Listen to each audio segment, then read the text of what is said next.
सीटी scan, MRI, X ray, sonography, कितने investigation करे डॉक्टर साहब?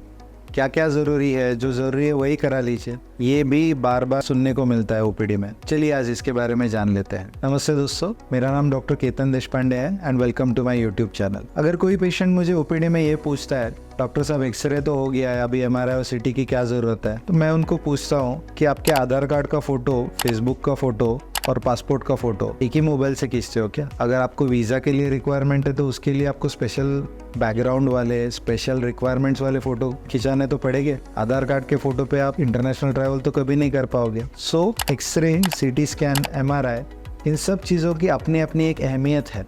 जैसे कि एमआरआई ये सिर्फ एक लेटे हुए पोजीशन में किया जाता है। एमआरआई स्टैंडिंग में या झुक के डायनामिक मोड में, जैसे आगे झुकना, पीछे झुकना, स्ट्रेस बियरिंग, इन चीज़ों में नहीं कर सकते। सो एमआरआई में हमें सॉफ्ट टिश्यू के बारे में बहुत अच्छे से इंफॉर्मेशन ज़रूर मिलती है, बट एक खड़े रह के, आगे झुक के, पीछे झुक के जो एक्सरे किया जाता है उसमें भी हमें उससे भी ज़्यादा इंफॉर्मेशन मिलती है। जैसे सीटी स्कैन में हमें हड्डियों के बारे में ज़्यादा पता चलता है, वैसे सोनोग्राफी करने पे हमें उस एरिया के खून का प्रवाह यानी ब्लड सर्कुलेशन के बारे में ज़्यादा इंफॉर्मेशन मिलती है। सो इन सभी चीज़ों की अपनी अपनी अहमियत है, और अगर हम सर्जरी जैसे आगे की स्टेप के बारे में सोच रहे हैं तो जितनी ज़्यादा इंफॉर्मेशन होगी उतना ही ज़्यादा एग्जैक्ट पिन पॉइंट डायग्नोसिस और ट्रीटमेंट करने में हमें आसानी होगी। दूसरी एक कॉमन चीज़ ओपीडी में सभी पेशेंट्स मुझसे पूछते हैं कि डॉक्टर साहब अभी 6 महीने पहले तो एमआरआई कराया था, अभी आप फिर से एमआरआई कराने के लिए बोल रहे हो।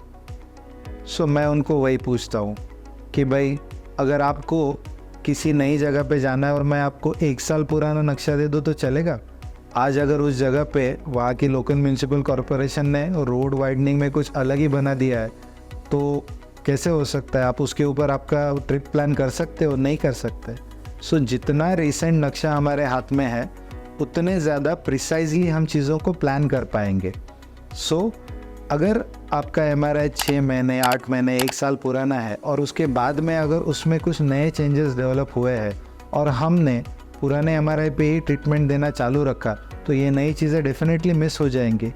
सो इसी वजह से जितनी रिसेंट इन्वेस्टिगेशंस है उतना आपके लिए फ़ायदेमंद रहेगा कि बाद में, ऑपरेशन के बाद में या ट्रीटमेंट के बाद में जो आउटकम है वो उतना ज़्यादा प्रेडिक्टेबल रहेगा, उतना ज़्यादा अच्छा रहेगा।